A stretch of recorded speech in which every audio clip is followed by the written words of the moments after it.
Welcome, folks. We will get started in a few minutes. Occasionally, you'll see me turn around, or you will hear the whistling of a little parakeet.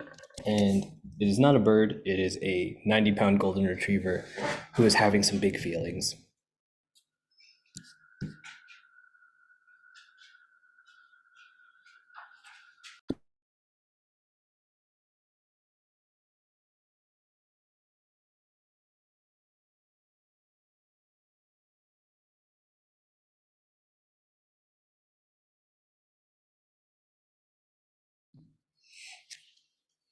Hey there, Becky. How's it going?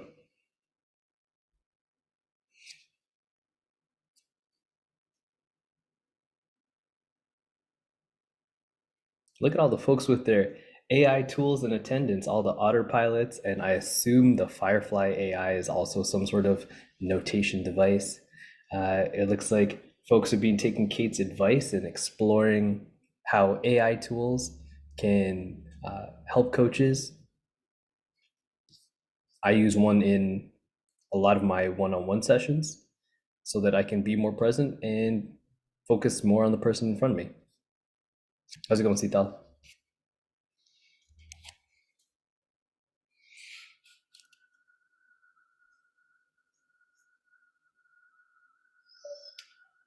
Cool. Before I start and hit record, I shared a little premise in the Facebook group yesterday in terms of what we can focus our attention on for conversations today. I wanted to know if there's anyone who had any specific conversations they wanted to bring to the table today related to our topic. Oh, it's already recording. Oh, perfect. Thank you for the heads up there. Uh, yeah, if there are any specific topics that people want to bring forward, feel free to either pop them into the chat or to unmute and we can start with those conversations. I'll give everyone about 30 seconds to collect their thoughts and we'll go from there.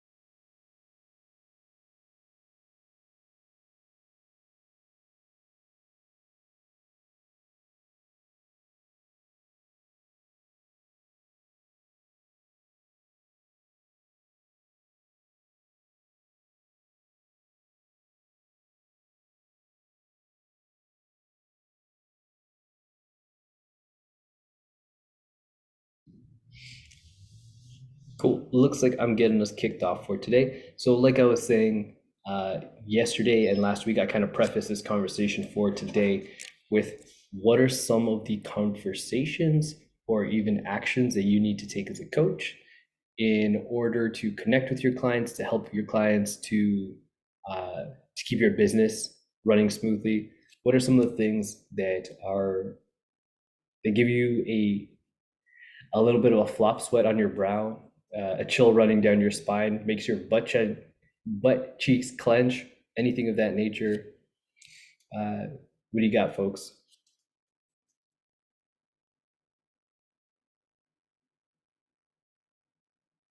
Could even be related to your studies, actually.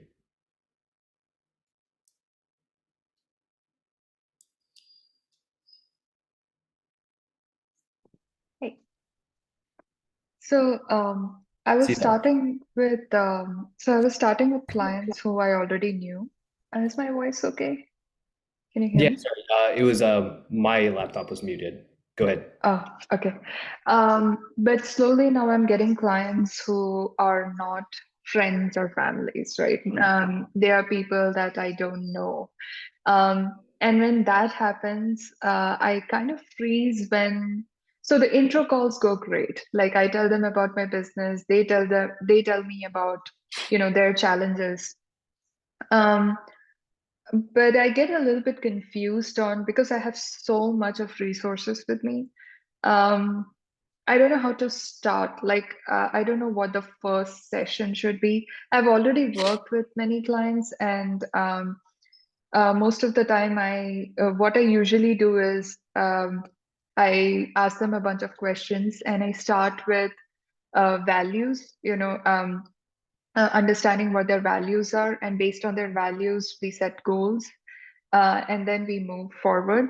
Is that the way to go, or what is the best way to start with a new client who's like a Cool. complete stranger?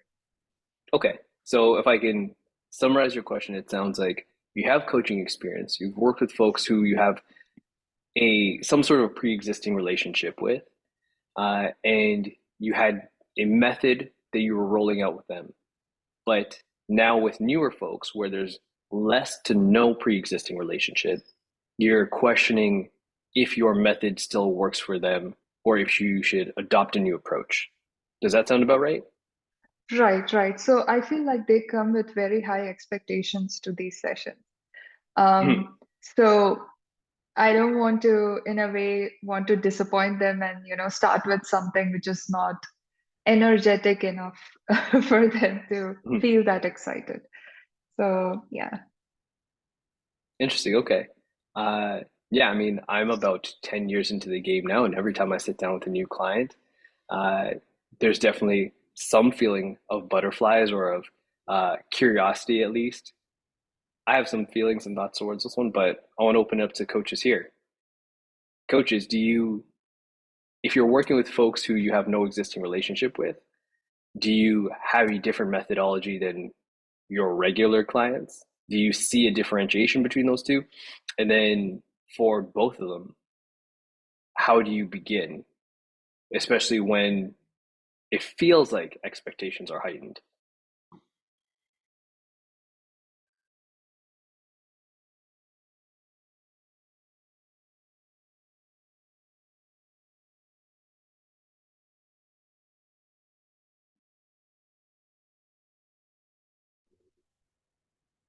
Suzanne, what do you got?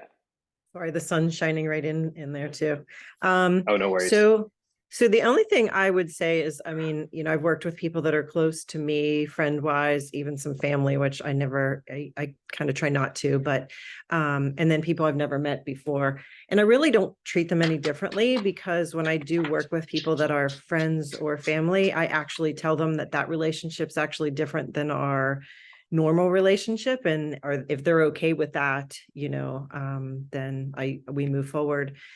But in regards to somebody that I've never met and worked with them, I take it pretty slow and I let them know, it's going to be a couple weeks and we'll just kind of, I'll ask you some questions. I really like to get to know you and get to understand, what it is that you want out of this coaching, what you value, and the expectations. I think the most important part is setting the expectations that you have as a coach, and the way that your coaching goes is set that expectation right up front. So there's no disappointment on their end because they really don't know you that well. They don't know your coaching that well, maybe as somebody that knows you a little bit better or has followed you.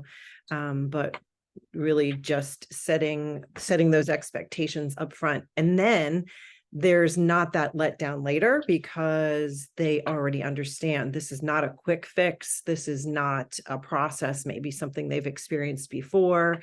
A lot of discovery, however your coaching looks, and set the excitement in just the idea that this is going to be a little bit of a different journey for them, and you welcome the feedback from them as well, of how they feel it's going. And I think that might be a part to add into your coaching, especially with somebody new, with anybody actually, somebody or don't know, is add in that constant feedback from them to you in part of the coaching. So whether that's a weekly thing, every other week, you can determine what works best there. But, how do you feel this is going? Is this going in the expectations that you thought it would? Is it, and how is it? What do we need to do to make sure we're reaching the goals that they want? If that makes sense. And that kind of wipes out any thought of disappointment on their end because they're in charge. They get to tell you what's not working or what is, what they're excited about, what they want more of. And then you can adjust and go towards that. But it is hard. I'm not going to lie. Like, I completely agree with Jeremy in the sense that every time I meet with a new client, I'm like, am I even going to be able to help them? Like ask myself that every time, like, can I even do this? And then it's pretty magical what happens, moving through it. So I don't know if that's helpful or not.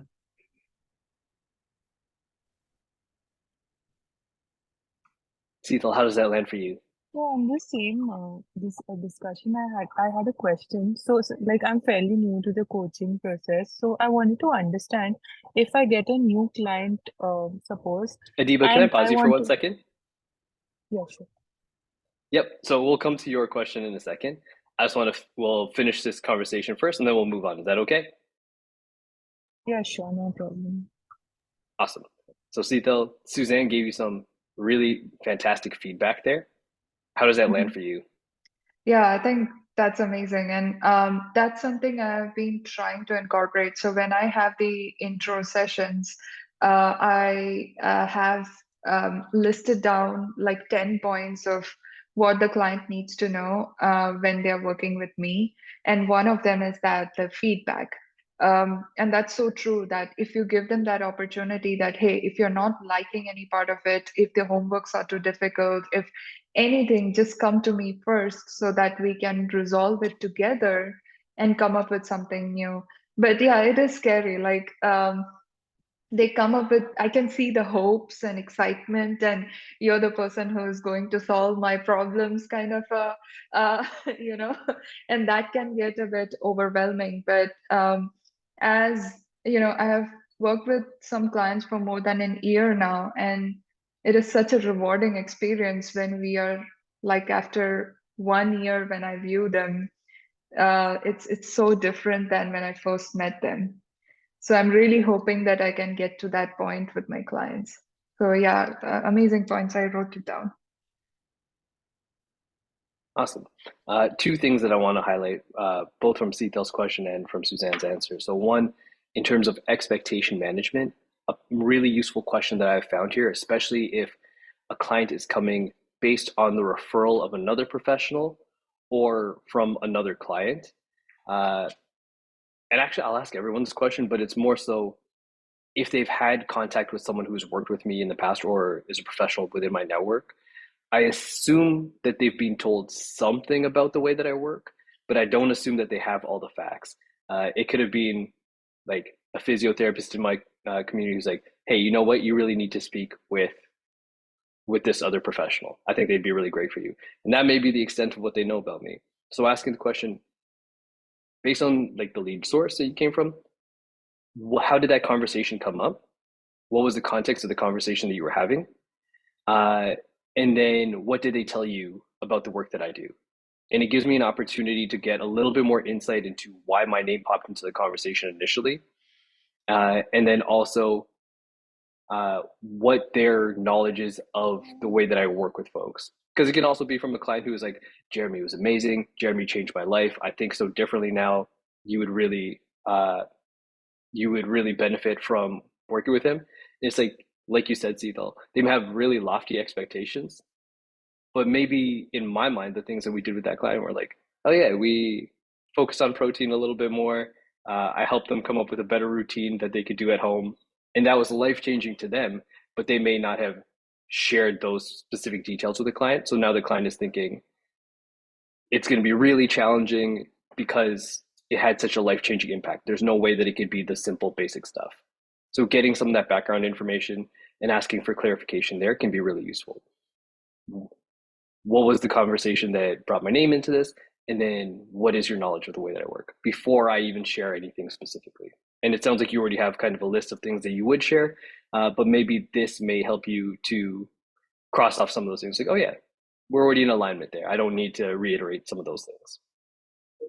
Uh, on the idea of kind of like getting butterflies in your stomach or questioning or wondering about your value to a client, I've said this a whole bunch of times. When I have that feeling, the first thought that I try and remember is that it's like, truly, I don't know if I can help this client because I have too limited information about them. I have typically at the onset a referral from someone or a source of where they came from. They saw like an article or something that I was mentioned in. Uh, I have their name, I have their email address, and their phone number. maybe I might have the luxury of a brief description of why they're messaging me or what they would like help with, but there's so much to their story that I haven't learned yet. So for me to have the expectation that I can help them, it's not really one that I want to put on myself. What I come in with instead is I'm going to be very curious. I'm going to try and understand your story. And the more information we gather together, the more likely I can help you to take that next step. I don't need to get you all the way to the promised land. My goal is to help you to take one more step in the right direction, which is a far more attainable goal for most coaches. And do that for long enough, and people see real lasting change. So hopefully, if that is a question or a conversation that kind of resides within some of the conversations you're having right now, Seathal, with your new folks, I hope that helps to take some of the pressure off and makes it a little less scary. Awesome. Alex, you have your hand up. Yeah, I apologize. I'm in the car, so if the audio is a little weird or wonky, that's probably why. No worries. So I have a couple questions, and they kind of coincide with one another. I think the other one is a little one of those things where it's hard for me to kind of ask because I feel like, you know, every coach is different when it comes Alex, to, can I pause like you for 1 second? Yeah, go ahead. Oh, just because we have a little bit of a lineup, and I believe Adiba had a question before you, and then I'll toss it over to you once we've gone through Adiba's question. Yeah. Is that okay? No, yeah, that's totally fine. Go ahead and have her go first. Cool. Adiba, are you still with us? Yes, I'm. Hello? Yep. Can you hear me? Yeah, I can hear you. Yeah. So my question was, like, so initially, if I have a client coming in, and as I learned in the level one, that we need to be client focused and also work a little bit more on habit building slowly, then just giving a diet plan that might not work with a client. And I stay in India, and the nutritionist and dietitians here is what I've seen in my field. They just given diet plans according to how they want the client to follow. And I feel somewhere if, like, the reason for me to take up this course was to understand deep how to counsel clients and how to understand clients better. So I wanted to understand if I, like, go through this approach, do you think, like the two, three clients I'm working with right now, they don't have much of an issue, but I feel like because they know me, but if I have an outsider client coming in and, they know that there are different people giving different diets and telling you, you will lose this much weight in this much time, and this is a fairly slow process. So is it something like I need I because right now what I was working on is building a habit. Like once the client gets comfortable, then I move to a diet plan aspect that I give you a diet plan to follow. So if someone could give me suggestions or help me out with how could I go through this, it would be great. Cool. So, Seathal, you already have your hand up? Yeah. So I work with a lot of clients in India, so that's why I kind of know what Adiba is talking about. There needs to be a complete cultural shift there, right? Most of the people who come to these sessions are coming up with expectations. They have been through a lot of coaches who directly give them very restrictive diets. They promise a bunch of stuff. But I think where I would start with is what have you tried until now, and how has that worked for you? And most of the time, the answer would be that I tried this and this and this and this, and it lasted for a week, and I felt, not good, um, and it didn't work out for me, and that's why I'm coming to you. So Right. that's where I would start. Like, what have you tried up until now? And then you can proceed to talk more about, I mean, if that's what I do, then I proceed to talk more about the deep health aspects of coaching, and how health is not just nutrition and exercise. It is environmental health and relationships and social health and mental health and everything. So that's something that I have tried, and it has worked for some people and it has miserably failed with other people. So it's just that's what has been my experience, but I would let somebody else take the answer. Yeah, thank you for jumping in there. Adiba, just to confirm, are you based in India? Is that kind of the cultural expectation that you have or that a lot of your clients may have? Yes, I'm based in India. Cool. And I mean, it's not too dissimilar from what a lot of North American clients will expect, depending on what title you use for your services. If you use the term nutrition in your as part of the descriptor for what you do as a coach, so I use the title nutrition coach, it's very common that the first expectation that a lot of folks have is that I'm going to generate a meal plan for them and then they're going to follow that meal plan. Correct. Much like what Asithal was sharing, part of that initial conversation that we have, either in the discovery call, which is typically an informal or less formalized call that happens before a client begins or agrees to work with us, is just discussing, hey, this is what I do, and let me understand first a little bit more about your expectation. If there's any disconnects there, let me show you why my method is different and potentially better for you. We can't always say that, yes, 100%, like I know that what I do is better than what you're asking for. It's just understanding a little bit more of what are the specifics of what you're asking for and why do you want it? And does the client have a strong idea or a good amount of clarity of why they want that thing? Because, like I was saying, there's an expectation. It's like, oh, I go to a nutritionist to get a meal plan. But no one really wants the meal plan. No one wants to be told what they have to eat all the time. They want the thing that's on the other side of the meal plan, which is a sense of control, a specific physical transformation, and all the other things that come along with kind of having that rigidity. But most people, at least for a short amount of time, are also willing to turn a blind eye to the negative side of those things. So part of your job can also be explaining to folks, hey, this is why that thing may be useful, but here are the other things that come along with it. Is that something that you still want to buy into? And if so, I might not be the professional for you. And that is also something that we have to entertain the idea that, hey, I'm not the professional for every single person. Correct.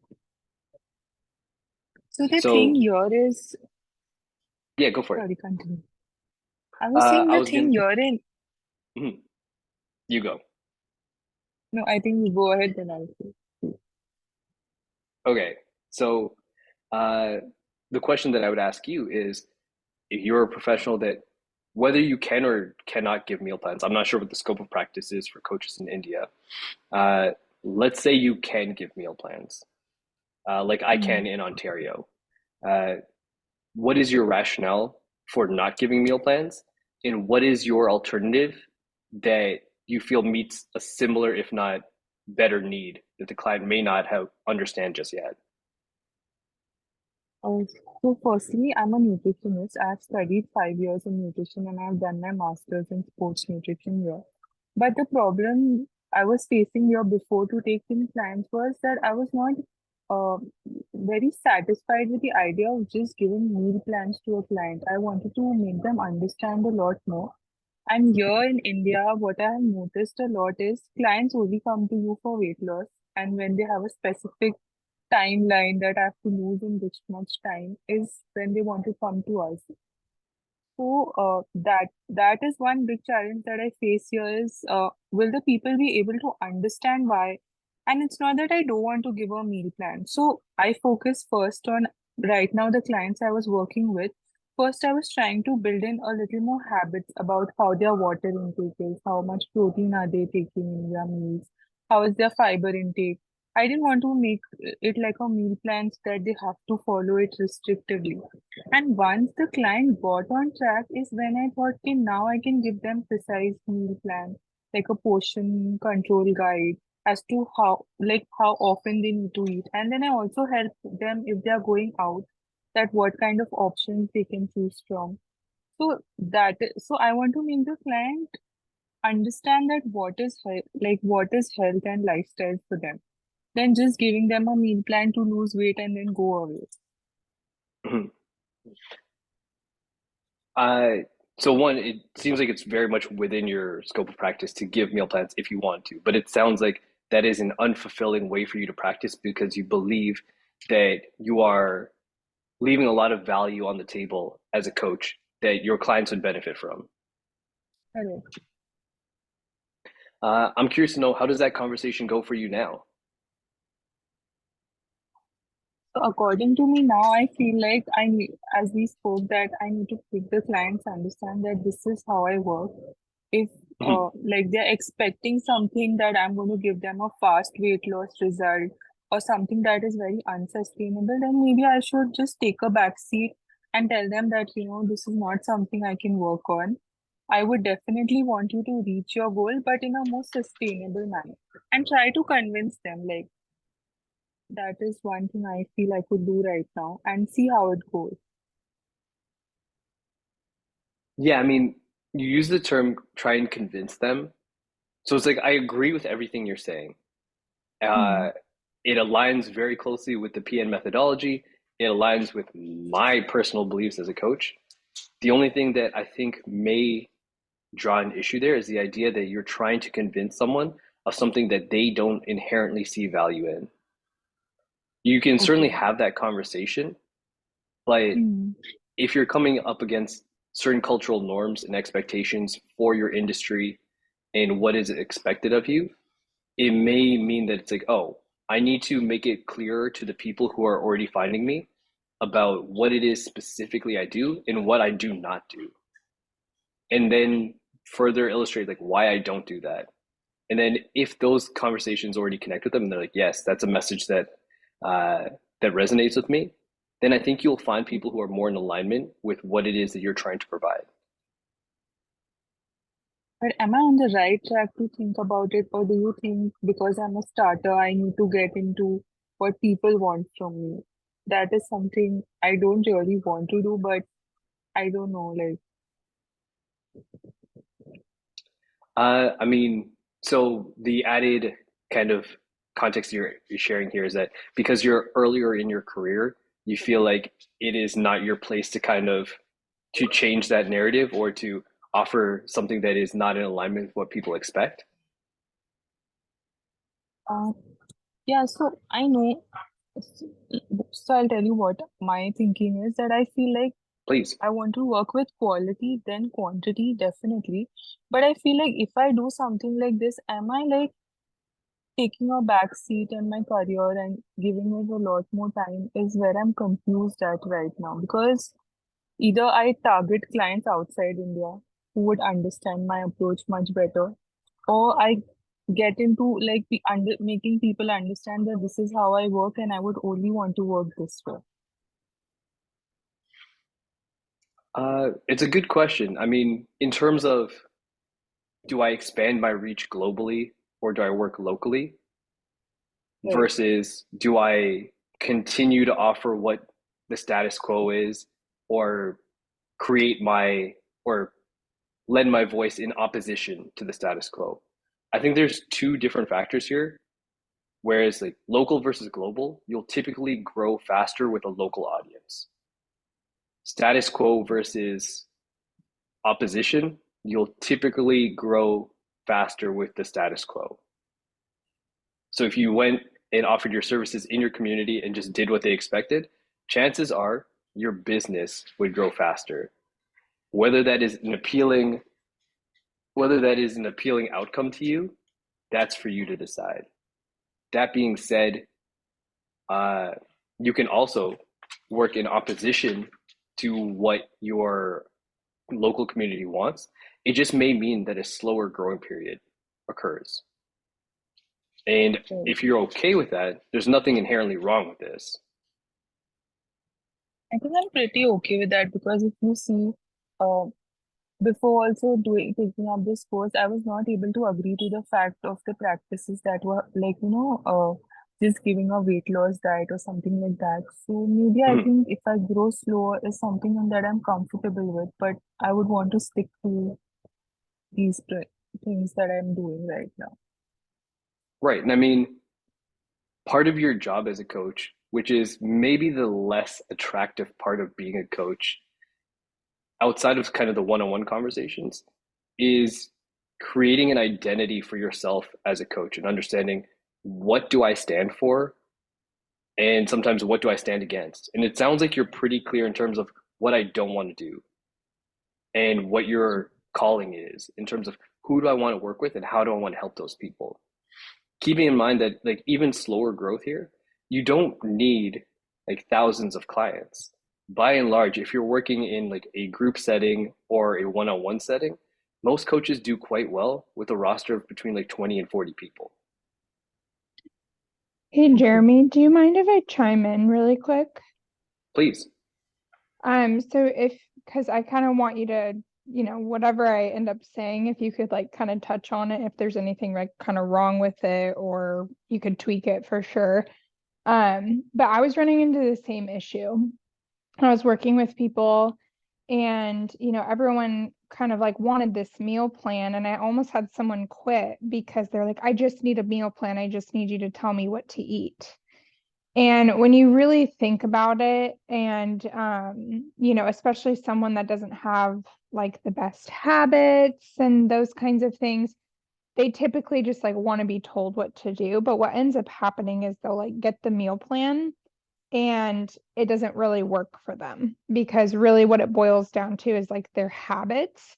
But it's almost like they kind of have to figure that out for themselves. So what I kind of did was I was like, okay, it seems like most of the people that come to me want a meal plan, but I don't want to be like creating all these crazy customized meal plans because it's very challenging. And so what I did is I kind of created this generalized meal plan where it's like you list the amount of you list like good protein options, good carb options, good protein or good fats, good veggies, just like they have on the macro packet, which is like on the resources tab. You can go to the ultra or ultimate macro calculator that they have on PN. And you can actually like, put in all their information and it gives them like a breakdown of like their carbs, fats, and proteins and their veggies and everything. So I kind of base it off of that, like what their macros would look like. And I just did like a 7-day, what your eating would look like if it was to be like super perfect and exactly what your macros need to be. And then what I do is I just educate people and I change it based upon like their portion sizes. So it's like, okay, say somebody's like 293 pounds, they want to lose like 50 pounds, and that's probably going to take about a year, especially if they're on like a good diet and all that kind of stuff, and just setting up the expectation for them. Their macros are going to be different from like somebody else, right? And so I would just change the portion sizes for their meal plan, but every meal plan kind of looks the same. And when I send it to them, I say, hey, like, I just want to, make you aware, and like you educate them and you go, hey, like this is a generalized meal plan, but it's tailored to your needs and like how much you're going to need in a day. But really what the goal of what we're trying to do here is build better habits for you. And these are the things that I really want to educate you on. And it's just giving people what they need, but also, being able to also coach the way you want to coach because it's going to benefit them, right? Like eventually it's going to benefit them and they're going to need that education. They're going to need the help with habits, but it just takes them a little bit to realize it. And sometimes it's hard to convince people what they need until they experience it. So Jeremy, I don't know if that like helps at all, but hopefully that, 100%. okay. I just didn't know if that was like in alignment with what you think or, because I'm still new to the game too, for sure. But I just have realized patterns and like people's behavior. And I mean, one of the biggest things about coaching is like people skills, like building your people skills, getting better at being like, just around people, understanding their idiosyncrasies and like their habits and different things like that. But most people just have this like kind of expectation in their mind.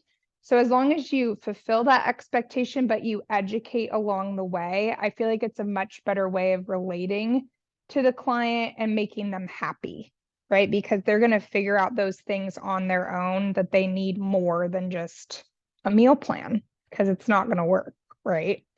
So some people it will, but some people it won't. So just wanted to touch on that. Sorry, that was a long-winded explanation, but hopefully that helped. Yeah. I mean, if I were to summarize your key point there, and this is where I was hoping that this conversation would turn, Mhm. is your example is a great demonstration of meeting people where they're at. So Exactly. someone says, I want a meal plan. You know that the likelihood of a meal plan being useful is quite low. Zero, But yeah. you still generate some, like you have a resource where you can pull from that's a Yes. generic version that says, hey, here with a few tweaks from your end, here's what this would look like. Yeah. And then share that with them. Uh, if the client comes back and they're like, hey, this is great, this is exactly what I needed, amazing.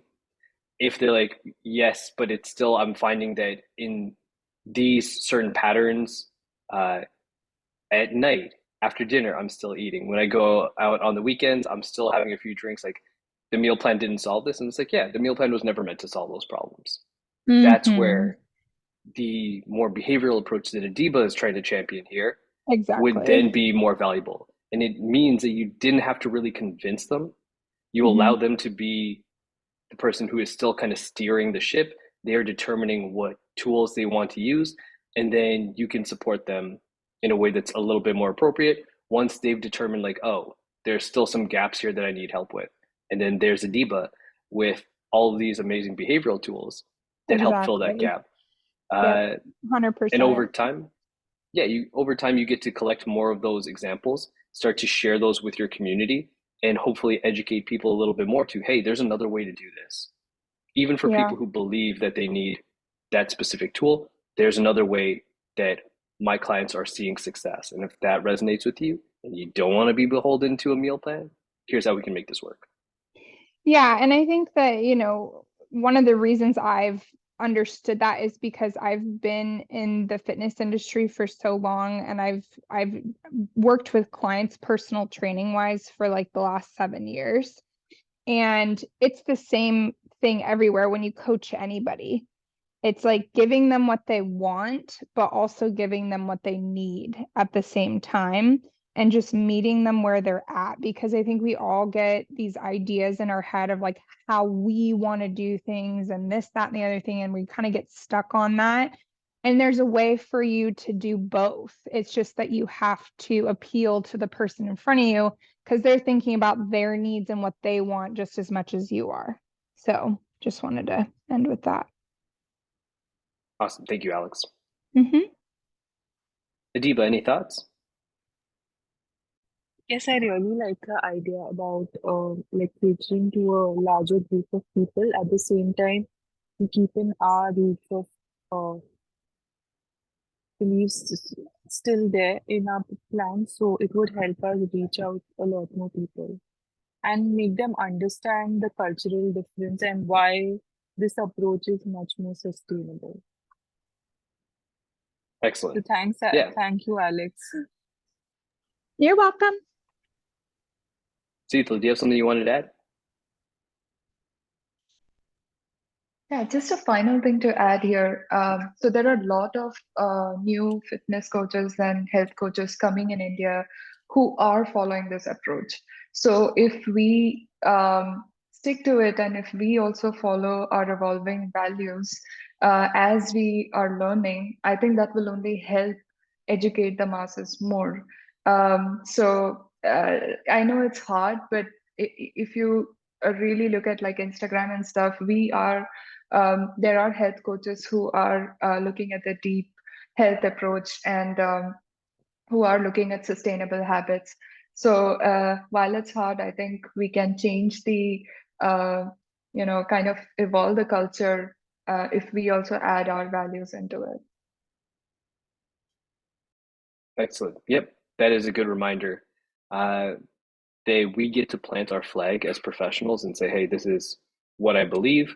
And then also in the client experience that my beliefs do not trump the client's needs. And if there's something where it's like, I'm just not willing to go there, that's perfectly fine. But if there's something where it's like, hey, here's where a middle ground where I can meet you, would this meet your current needs? And then we'll evolve as necessary as the data indicates, using objective decision making after that, or outcome based decision making after that. That's a perfectly fine place to start. And as Alex rightly pointed out, uh, we're not able to do someone a service if they leave our meeting or our office or whatever without signing up to work with us. It's going to be really hard to move the needle with that person when they don't want to work with you. So finding that kind of sweet spot is something that you will look to refine as you move through your professional experience. Hopefully that was helpful, Adiba. Yes, definitely. It was really helpful. Thank you. Thank you for the question. Alex, you had your hand up previously. Yeah, sorry, I'm outside now. I'm No moving worries. around during my day. So I have work today. I just kind of jump on these calls in the middle and just walking my dog. But so the question I have for you actually, Jeremy, you've been doing this for quite some time, is with your clients, like when you kind of onboard new people and they come to you, what does that process look like for you? Like how are you giving them like one free consultation and or two or and how does that process kind of break down for you? That might be a pretty broad question, but I'm just curious because currently I'm Hey, doing about one one consultation for people. And then typically I explain like my pricing and kind of what it takes to work with me. And I've been able to onboard a lot of people. But after that, it's a little challenging because I'm trying to kind of navigate, okay, how do I start? Like, I'm going to start slow with a certain person, and I'm going to start with this way with a certain person. So I'm just curious of like how you kind of onboard people and get them prepared to work with you. So. gotcha. Yeah, so I mean, your approach right now sounds like you're kind of finding your feet and you're trying things that are a little different, which is always encouraged. We're all about experimentation at PN. In terms of my personal process, it looks like typically we'll normally start through some sort of messaging, so email, text, or social media. And then from there, I'm going to get pulled away from the desk. From there, I try and book either a phone call or a video call. My preference is video call, so it's a little bit more personal. Tends to not be a very formal session. And in terms of your question regarding free session, that first discovery call is free. I schedule it for 30 minutes, but I'll block off the full hour uh, with the intention that giving more off the bat tends to yield some reciprocity. Folks feel like, oh yeah, I received more value there. Uh, in all my sessions, actually, like I block off 45 minutes, but I schedule for 30. Uh, and I do the then same thing. Yeah, I do yeah, the same thing. my It's really like you said, the value is really when you spend a little bit more time with them and you block off the hour, people really appreciate that. But yes, please continue. yeah, and then from there, my goal is to let them talk as much as possible. Like I'll probably talk the most in that session based on like the rest of our progression, simply because I have to explain kind of like what it is that I do, and I'm asking a lot of really in-depth questions. But my goal is to just let people talk through that first session so I can start to understand a little bit more about them. And I just want to foster that relationship. Initially, like the goal is not to get into solutioning or assigning practices or anything like that.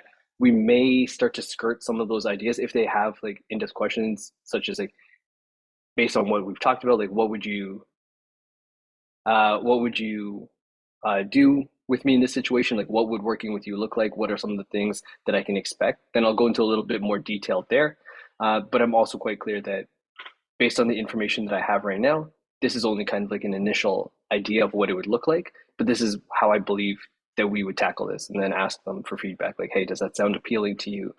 Is that something that you've worked on in the past? Have you had experience here? Does it sound reasonable to you?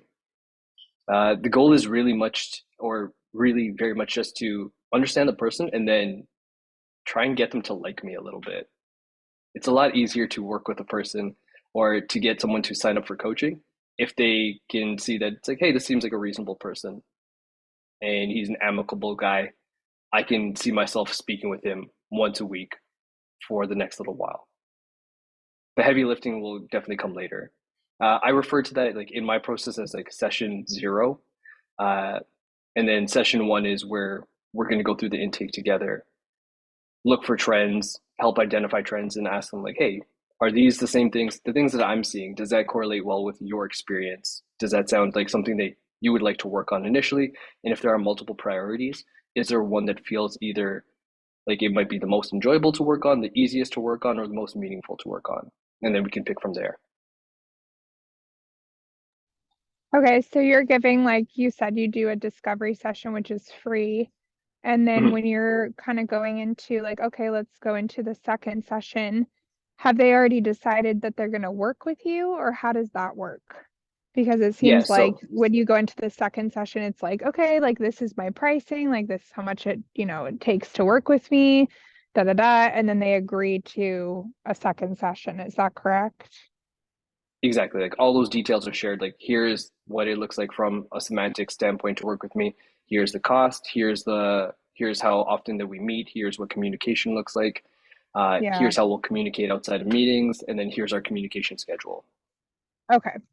Yeah, because I do the same thing. I was at before I was only blocking off like 30 minutes of my time and giving them 30 minutes, and I could almost never get through an entire time because of course like you're Mhm. asking them these questions, and some people are chatty, some people aren't, and you're getting through all these questions and they just would take way longer than 30 minutes. Most of the time it usually take about 45 minutes.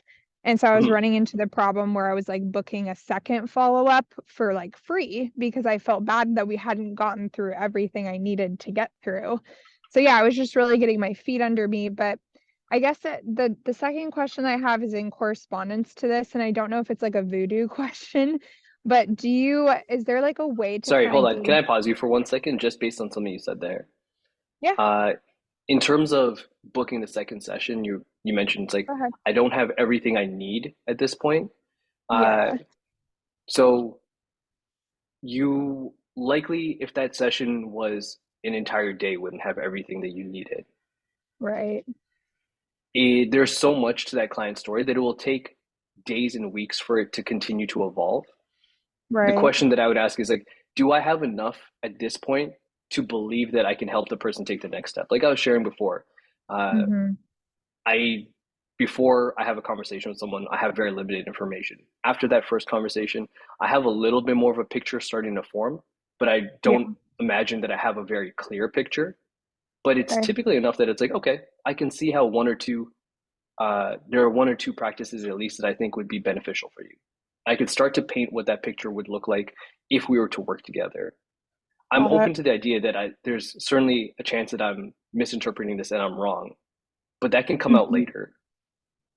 I Right. just need to know, it's like, do you feel like you have enough information based on me and what it is I do that you're comfortable working with me, and that I have Mm-hmm. enough information on you that I believe that I can offer you value? Okay.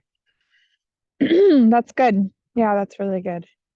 Mm. Uh, but yeah, just in correspondence with that question, how do you gauge your pricing?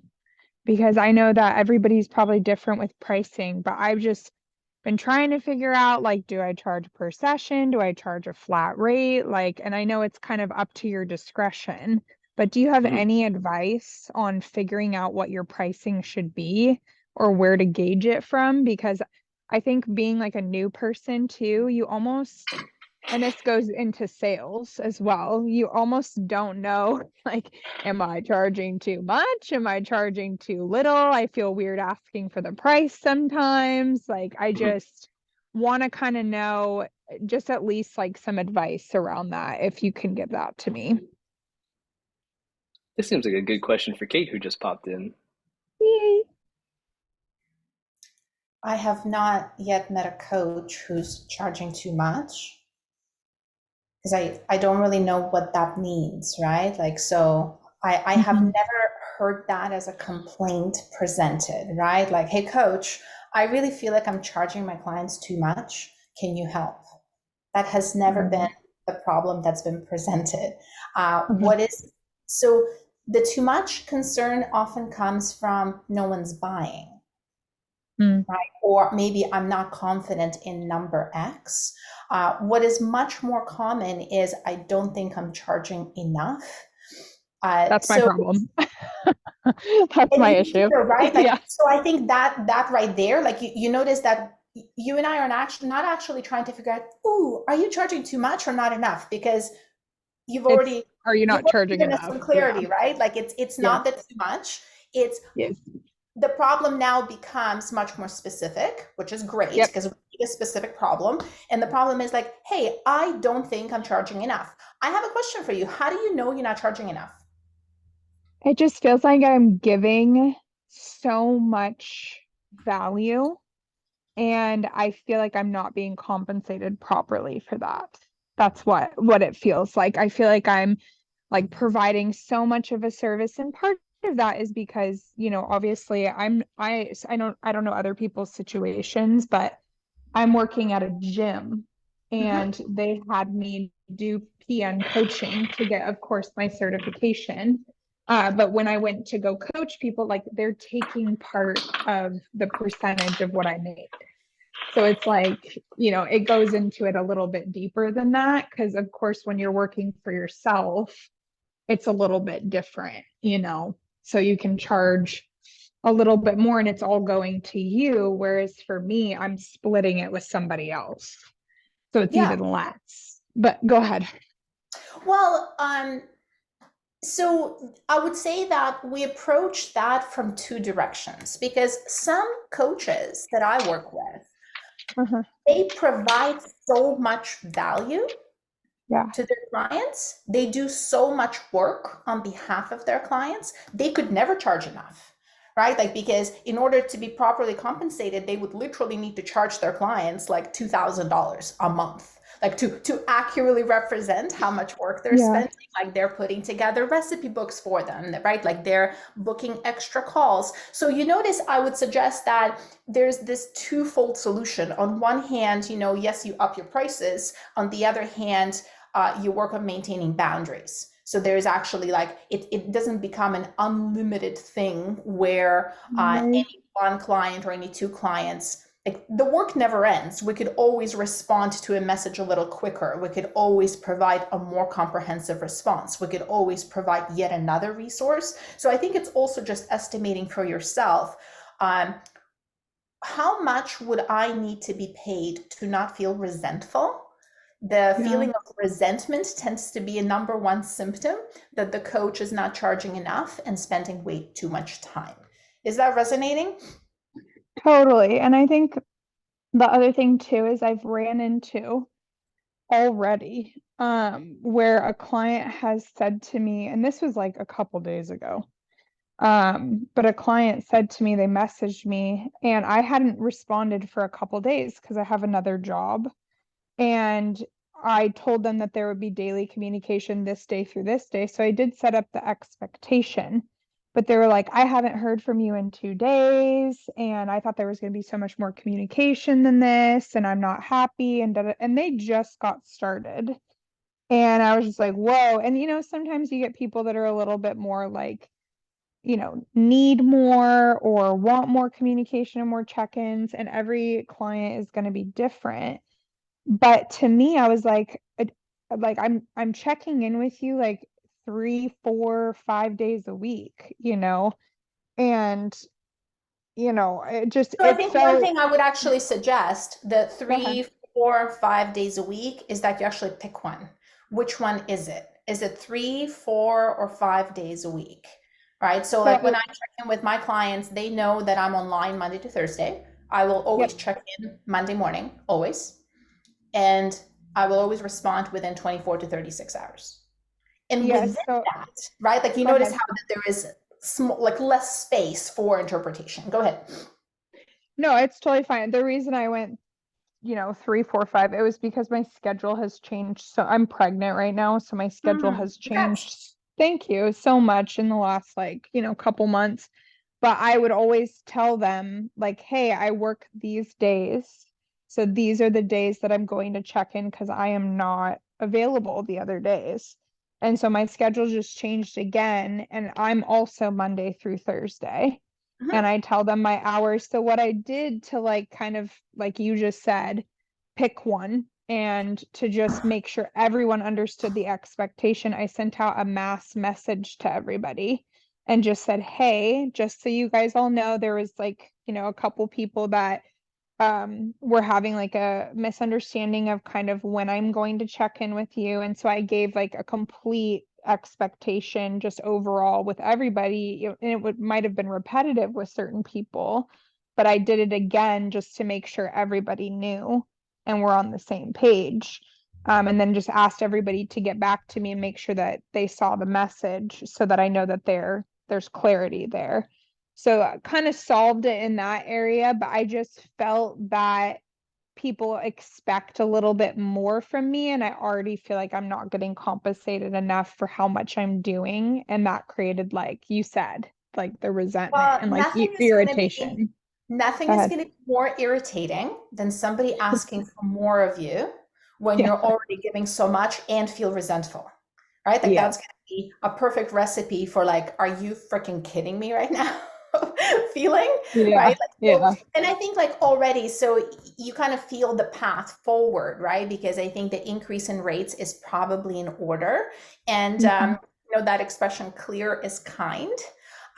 Clients tend to be incredibly resilient, incredibly adaptable, as long as they know what to expect. So I think you also voiced some changes on your end, which I think might have been a little bit less than clear to the clients, right? Like where it's Right. like, now your schedule has changed. So now the days have changed. And the more of that's happening, the more confusing it can be just on a recipient, right? And sometimes it's helpful to Right. just put yourself into their shoes. Maybe it's not ideal, but it is kind of clear. Maybe I send an email to my clients every Friday. Like let's say my schedule is shifting all the time.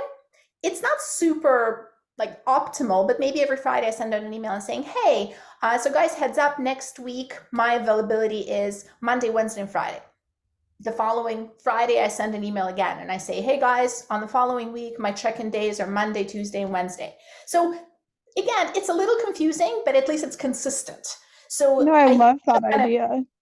Yes, so I giving love that some idea. sort of like preemptive what, right? Because if I'm used to getting you to check in with me on a Monday, but all of a sudden your schedule changes and I didn't know that ahead of time, that can be a little frustrating for sure. For I think Okay. both parties.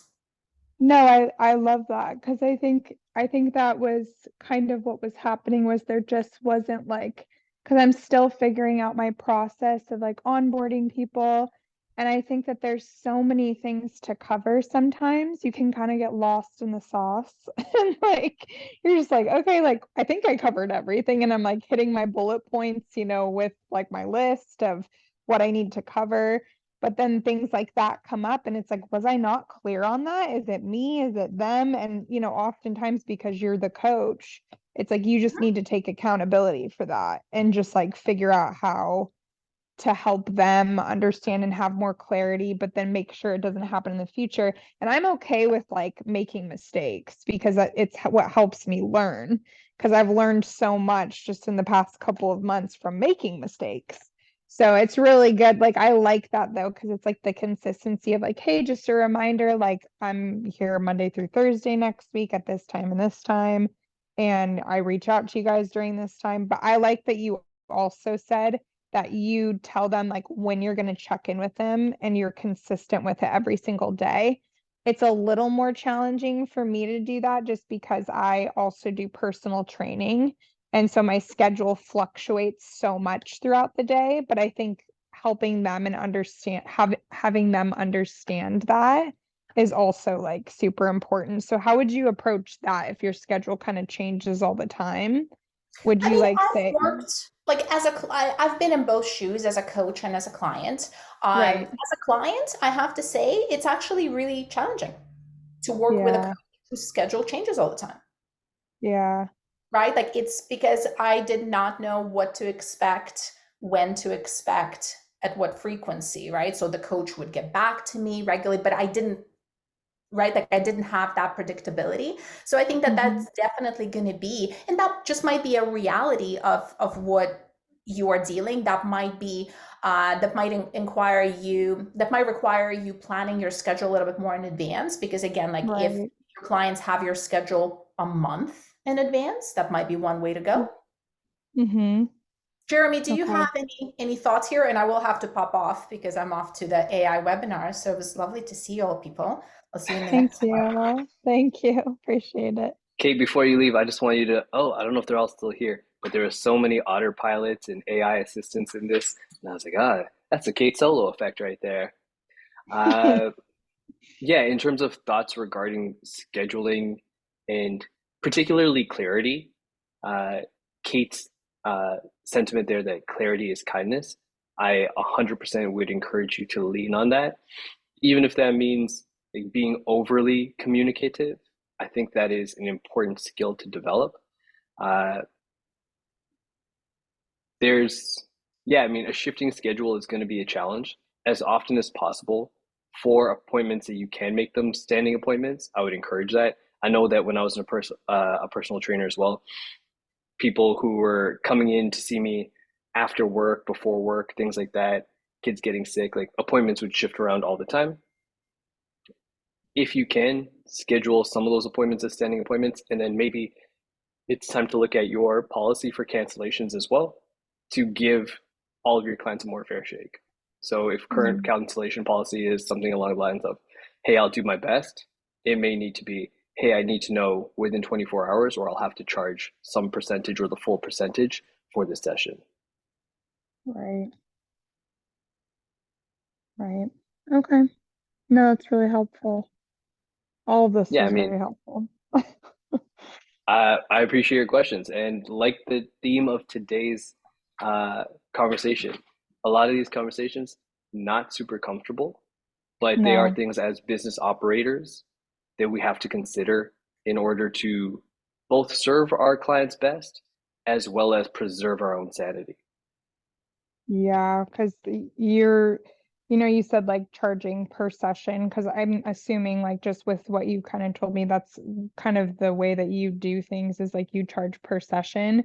And mine has been because the way I came into it was there was a coach that was already there, and I Mhm. kind of like took over for that coach. And so when they left, like they were just charging like a flat rate. And I was like, that's all you're charging for like checking in with them every day and this, that, and the other thing. So I Mhm. raised the price, and even still, I feel like it's not even enough. And it's just a flat rate for them. Like I'm checking in every day when I work. Right. I'm doing all these different things. So you're just giving me ideas, and it's things I can present to the corporation that I'm working with, because they're open to like obviously making more money. Yeah. But it's just one of those things where it's like trying to navigate and figure out like what is the value that I'm bringing, and like she said, just setting boundaries too, because you want to give and help. Like that's the reason we all do this, hopefully, is to like help people. So you really Mhm. want to help them, and you feel like maybe you're not giving them enough, but then when you do, it's just like finding the balance. And it's just a Right. tough thing to do. Uh, But I just want to go to Natalie in case, Natalie, do you have anything that you want to contribute here? Yes, it's kind of like a question that has to do with what Kate was talking about. We're almost up on time, but Okay, no problem. ask the question. If we can't get a good discussion, I would highly encourage you to post it in the larger community. But let's hear the question. So it was just Kate touched on the fact that there's almost sometimes there's no amount that you can charge when you're doing work for your clients. And so to me, that kind of brought up the point on setting boundaries on how much research you do or the amount of work you do for clients, because that's kind of the point that I'm struggling with when I'm figuring out my pricing on how much work to put in with the clients on like researching topics that they have questions about or looking up resources for them. So is that kind of the where Kate was getting at, or is that would be a good idea on setting up, I don't know, boundaries or maybe an allotted amount of time that you can spend on doing research for clients? Because in the past had that trouble of doing lots and lots of work for them, right? And then you can get to the burnout phase and stuff like that. Mhm. Can I ask a question in terms of where you are in your coaching journey? Like, are you still working on certification? Are you like first couple clients? Do you have a thriving business? No, just starting. So I finished the certification and I'm just kind of getting all my ducks in a row to start my pricing and taking on clients. I just have my mom as like my practice client. Excellent. I hope that is going well. I have a sneaking suspicion that it is more challenging than the average client, but hopefully you'll prove me wrong. The reason I ask the question in terms of where are you in your coaching business is because a lot of the things that you are working on at the onset of your business, you'll be able to use those resources multiple times. So if you're getting a question from a client and it's like, hey, this is the first time I've had this question, I need to do a little bit more research here. By the fifth time you've had that question, it becomes a series of click, click, click. Here are the resources. Here's a pre-written response that I already have.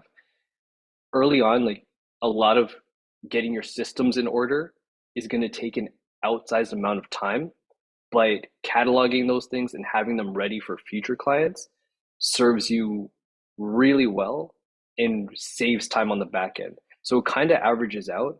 I wouldn't say that that you need to kind of base your prices based on the work that you're doing now, because a lot of the work that you do now, you will not have to repeat again later. So it may give you a distorted idea of how much work it's going to take for every single client. As you get more efficient, as you get more systems in place, as you get more polished with your systems, a lot of these things become a lot easier. That makes a lot of sense. Thank you. Awesome. Cool. We're a little bit over time, so we will leave it here for today. But I want to thank everyone for showing up, for asking all these awesome questions. Hopefully, they are a little bit less butt clenching after this.